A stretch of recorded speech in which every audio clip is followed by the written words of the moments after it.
حسن، آپ ماشاءاللہ بہت باخبر صحافی ہیں. ایک تو یہ بتائیے کہ احتساب ہوگا، اور دوسرا کچھ بہت اہم معاملات ہیں، مثلا یہ ملٹری کورٹس والا مسئلہ ہے. اس کے اوپر آپ کو لگتا ہے قاضی صاحب اپنا پرانا وہ فیصلہ بھی دے چکے ہیں اقلیتی، وہ اس پہ سسٹین کریں گے یا کیا مستقبل ہوگا اس قانون کا؟ دیکھیے، ملٹری کورٹس والا جو کیس ہے، ایک بات تو میں آپ کو بڑا کیٹیگوریکلی بتا دوں کہ اگر وہ ان کے خلاف بھی آ جاتا ہے تو اسٹیبلشمنٹ کی جو بھی فیصلہ قاضی فائز صاحب کا ہوگا وہ سر آنکھوں پر ہوگا. اچھا، ہاں، یہ میں آپ کو بتا دوں، یعنی کوئی مسئلہ نہیں ہے، اور قاضی صاحب بھی آئین اور قانون سے ہٹ کر کوئی فیصلہ دیں گے نہیں. بالکل نہیں دیں گے. اس کی وجہ یہ ہے کہ وہ جو سہولت کاری پہلے فراہم کی جا رہی تھی، وہ سہولت کاری اب وہ فراہم نہیں کریں گے. وہ رستہ کم از کم، وہ باب کم از کم سپریم کورٹ آف پاکستان میں کلوز ہو چکا ہے.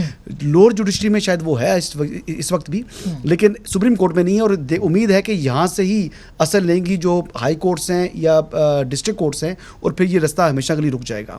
آپ مجھے یہ بتائیے گا کہ ریمانڈ کے اندر ایک ملزم کو سپریم کورٹ آف پاکستان بلوایا گیا، پرائم منسٹر کے پروٹوکول میں مرسیڈیز میں بٹھا کر، 9 مئی کو، بالکل 10 مئی کو مرسیڈیز میں بٹھا کر، اور ججز گیٹ سے وہ مرسیڈیز داخل ہوتی ہے، وہ سپریم کورٹ آتی ہے، اور جب وہ کمرہ عدالت میں آتے ہیں تو انہیں دیکھ کر ان کی محبت اور کیفیت یہ تھی کہ برجستہ بولے کہ good to see you Khan صاحب، ویلکم. ایسا کبھی کسی ایکیوز کے ساتھ ہوا ہے؟ ایسا کبھی کسی ملزم کے ساتھ ہوا ہے؟ تو یہ جسٹس قاضی فائز صاحب ہیں، وہ ایسا نہیں کریں گے. دیکھیں، احتساب کا کیا ہوگا؟ احتساب کا نہیں، اب جو ان کے اپنے ادارے کے اندر. پہلے میں ملٹری کورٹس کا بتا دوں. اب ملٹری کورٹس میں آپ دیکھیں کہ جی کون سے لوگ شامل ہیں. ایک کہ ملٹری کورٹس میں جو اٹارنی جنرل آف پاکستان یقین دہانی کرا چکے ہیں کہ میکسیمم جو سزا ہوگی وہ 2 سال کی ہوگی، اس سے بڑی نہیں ہوگی. دوسرا، جو ایکیوزز ہیں، جو وہاں پر ملزمان ہیں، ان کو جو کونسلز ہیں وہ اپنی چوائس کے ملیں گے. تیسرا، جو بھی ججمنٹ آئے گی اس ججمنٹ کی ڈیٹیل ریزننگ ہوگی. ایسے نہیں ہوگا کہ جی گلٹی یا نوٹ گلٹی.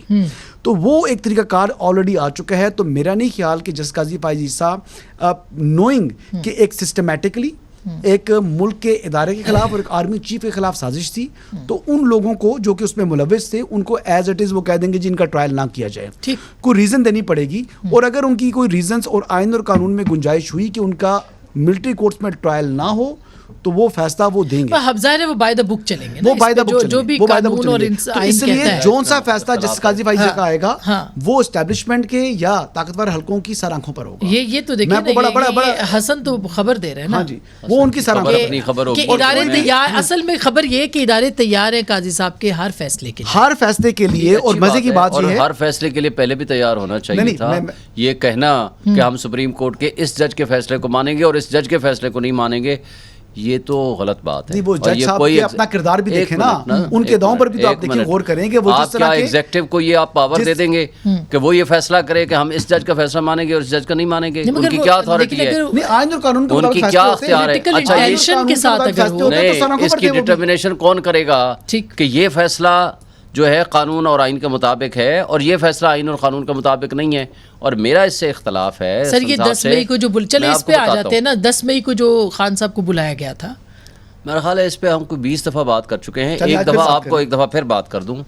جب کسی کیس میں یہ سیٹلڈ لا ہے، بلکہ موسیٰ گیلانی والے کیس میں بھی آپ ذہن میں رکھیں، وہ کورٹ پریمیسز سے بھی باہر تھے، وہ پارکنگ سے بھی باہر تھے، اور اس وقت 9 مئی ہو چکی ہوئی تھی. سن لینا جواب سنے بغیر آپ نے فیصلہ سنا دیا اور آپ نے سوال کر لیا. سوال میں نے ابھی جواب نہیں دیا، میں نے آپ کو جواب نہیں دیا، توڑ پھوڑ جلاؤ گراؤ اور جو انسٹالیشن، میں نے آپ کو جواب نہیں دیا. آپ سوال میرا جواب سنیں گی، آپ کو سوال بیچ میں سے سوال کا جواب بھی مل جائے گا. سیٹلڈ پرنسپل ہے کہ جس کیس میں، کسی اور کیس میں بھی بے شک کیوں نہ آیا ہو، کورٹ کے اندر اگر کوئی شخص سرنڈر کرنے آ رہا ہے، بیل پٹیشن لگانے آ رہا ہے، اس کیس میں وہ بیل پٹیشن موو کر چکے تھے، وہ تھم امپریشن کے پروسیس میں تھے اور کورٹ نے ٹائم دیا ہوا تھا. تو جب ایسا فیصلہ ہو، اس میں آلریڈی کئی فیصلے ہیں، بندیال صاحب کا فیصلہ ہے، کئی ججز کا فیصلہ ہے. وہ یہ معاملہ ہائی کورٹ میں ہوا، اسلام آباد ہائی کورٹ میں جب ہوا، سپریم کورٹ نے کیوں لیا؟ سن لینا، آپ کو یہ بات آپ کو وضاحت کروں. چیئرمین پی ٹی آئی تھا نا. سنیں آپ، یہ بڑی بری روایت ہے آپ لوگوں کی. سنے بغیر آپ ایک فکرہ مکمل نہیں ہوتا آپ کا سوال آتا ہے. بڑے افسوس کی بات ہے مجھے. میرا خیال ہے پھر مجھے آپ نہ بلایا کریں، میں نہیں آیا ہوں. اگر شعیب صاحب ٹائم نوٹ کریں نا، سب سے زیادہ آپ کو ٹائم دیتے ہیں، سب سے زیادہ آپ بولتے ہیں، سب سے زیادہ آپ کو ٹائم دیتے ہیں، سب سے زیادہ آپ کا آرگیومنٹ ہوتا ہے، سب سے زیادہ